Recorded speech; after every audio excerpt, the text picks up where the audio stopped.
This is the full review of the Yeti Sb6. Let's get at it.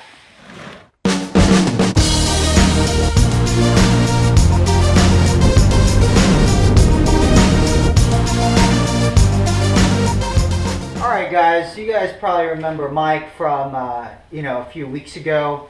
He just bought this bike, the Yeti Sb6. It's an awesome bike.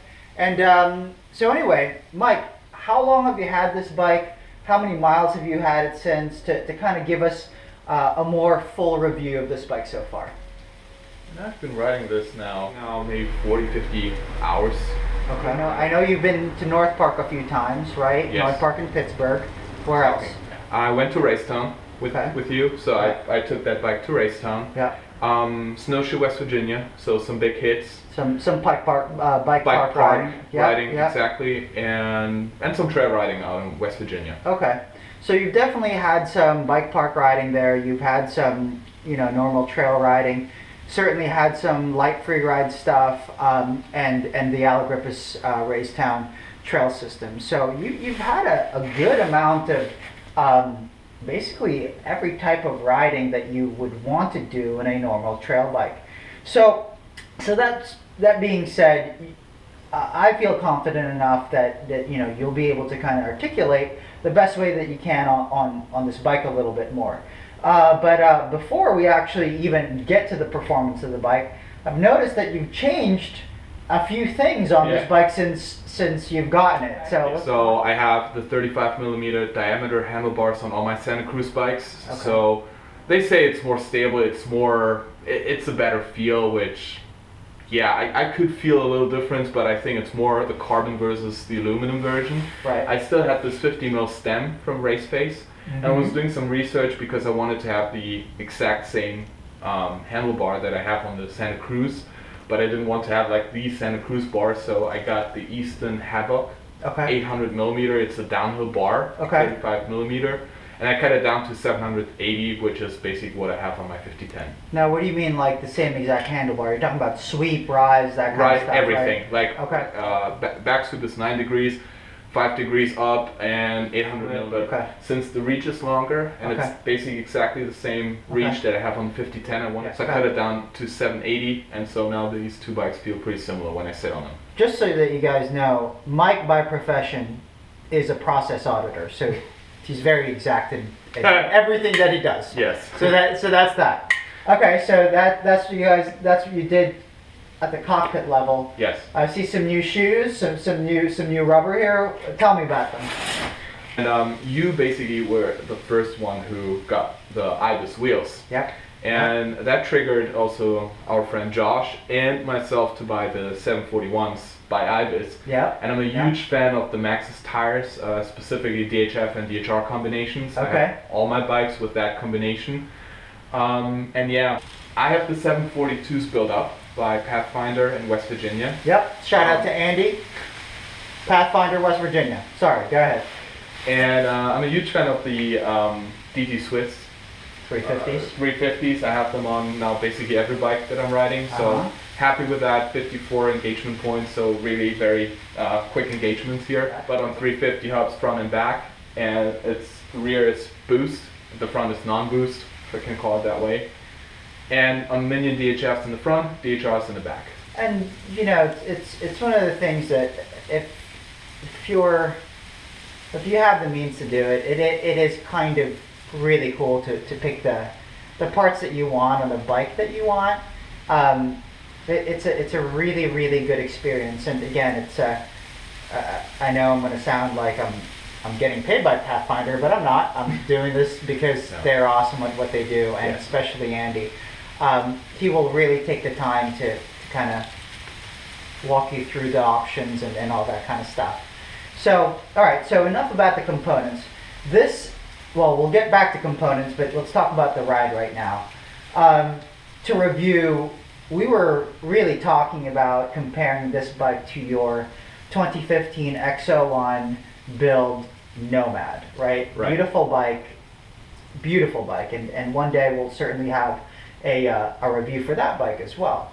But you specifically spoke about how plush and deep feeling that suspension felt compared to this Yeti. Now, you were maybe 2 hours in when we first spoke about this. Yeah. I'm sure you've dialed in the rear and front suspension a little bit more than before. How do you feel about the suspension now when compared to the Nomad? I still think it's way more active, Okay. small bump compliance. Okay. It's amazing how it pedals. It's hard to describe. You just start pedaling and it just goes forward. The Nomad is just a different type of feel. Okay.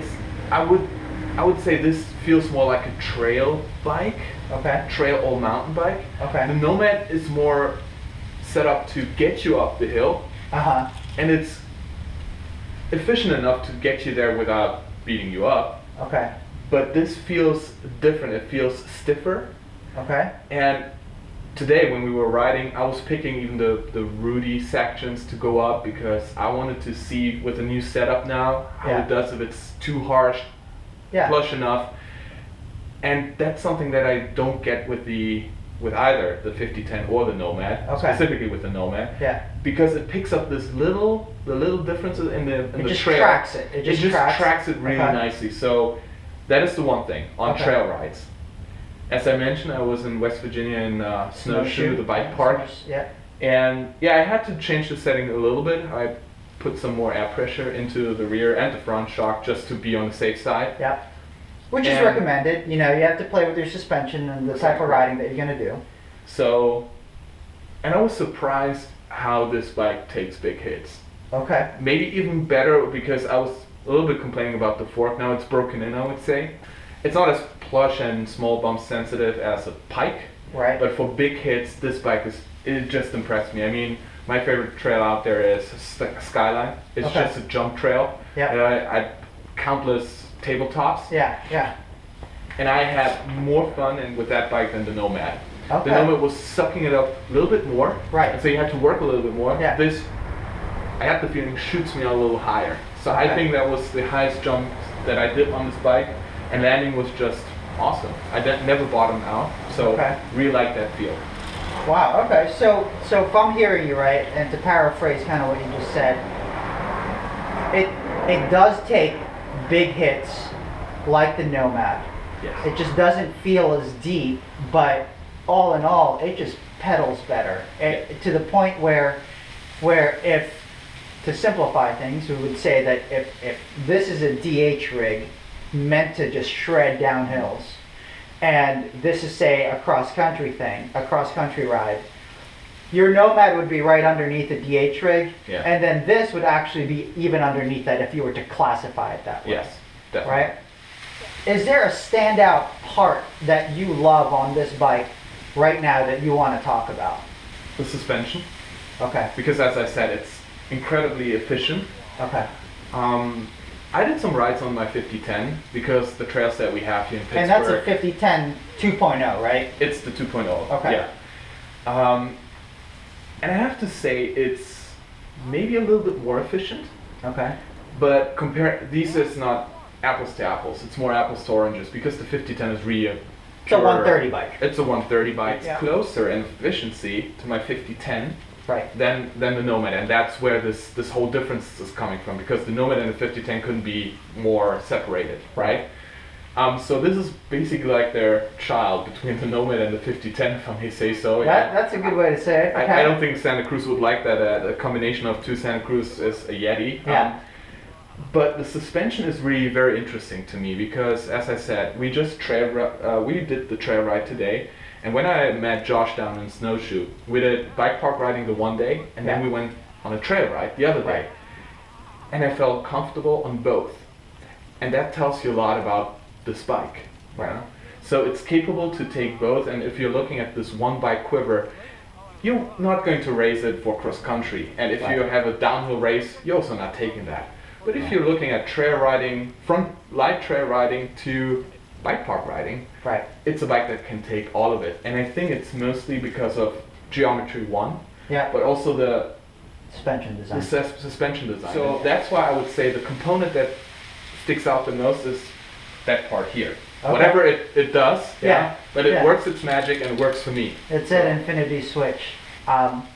You know, the one thing that I was really happy to hear from you is that I know you chose this particular bike because of the deal that you got from Competitive Cyclist. Jensen. Yeah. Oh, sorry, Jensen USA.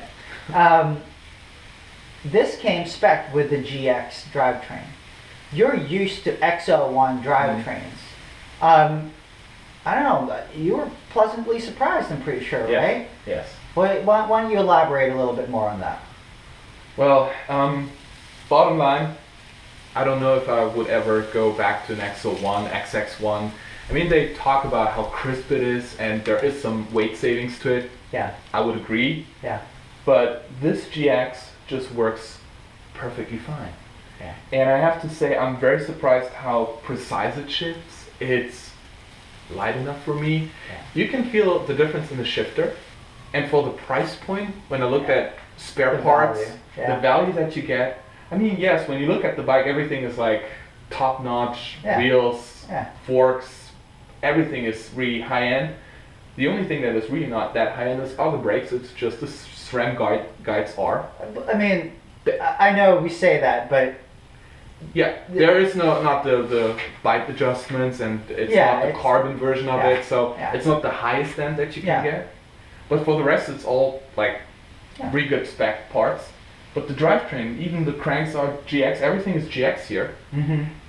And I'm really surprised how well it works. Yeah. And as I said, if I have to replace anything, I'm not sure if I go with an XO1, XX1, Yeah. because it's not a cross-country bike where you have the advantage of weight savings that Yeah. these components give you. Yeah. That's really more about overall performance and durability, and you know, you've kind of you've done some shredding on this, so Yeah. it's definitely held up. Well, thank you so much. I mean, this is congratulations on the new bike. This thing is freaking awesome. Thank And, you. You know, it's just we always say it that, you know, you, me, and our friends are fortunate enough to have these bikes, and you know, we all work hard for it. But congratulations, this is a really nice bike. Thank you very much.